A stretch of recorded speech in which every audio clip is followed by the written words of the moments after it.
here. Let's see if we can. Yeah, look at that. Hello everyone, welcome back to Garden Fever. I'm Corey Lefevre, your host, coming to you direct from northern Utah in the United States. I want to thank you for being here, all of you. I truly am grateful. Have you ever heard of the honey balm? It's called the honey balm, but it's actually a lemon balm, most commonly referred to as the honey balm.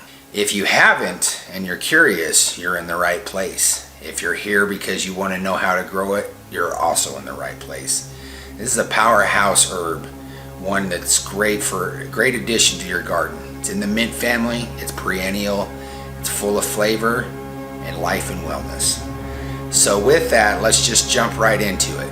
We're going to teach you how to grow it, what it takes to grow it, the benefits of it, the medicinal uses of it, and all the information that you need to be successful in growing this herb.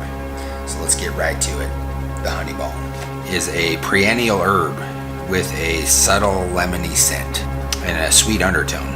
Its nickname comes from its popularity with bees, who absolutely love its nectar, and its soothing honey-like qualities in teas and remedies.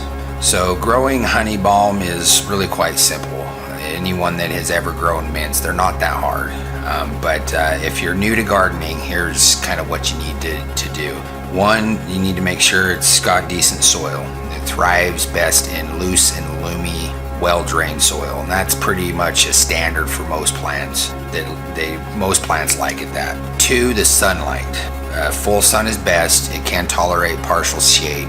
You know it's getting too much heat and drying out too quickly if by the end of the day, sunset, it's droopy, the leaves are drooping in and they start to brown. Three, planting. You want to sow the seeds or plant cuttings in spring. Space them about 18 to 24 inches apart. They'll spread quickly. I don't recommend that. I say grow them in pots. It's better in pots because anyone that's grown the mints would know that they can be incredibly invasive. Four, watering. Keep the soil moist but not waterlogged. If it's full sun and you live in places like Arizona or it gets real hot and dry, you can water it all the way through and it'll most likely need to be watered every day. Maintenance, pinch back leaves. As they grow and they get a few sets of leaves, pinch the tips off, the new budding tips, and that'll bush it out. So they're known for adding flavoring and in teas mostly. Even in remedies, the tea or the balm, aka the balm, is what it's used for mostly. Honey balm isn't just fragrant, it's loaded with beneficial compounds also. It contains vitamin C and B complex for energy and immunity. It contains minerals like calcium, magnesium, and iron. With that, I want to thank you for being here. I truly am thankful.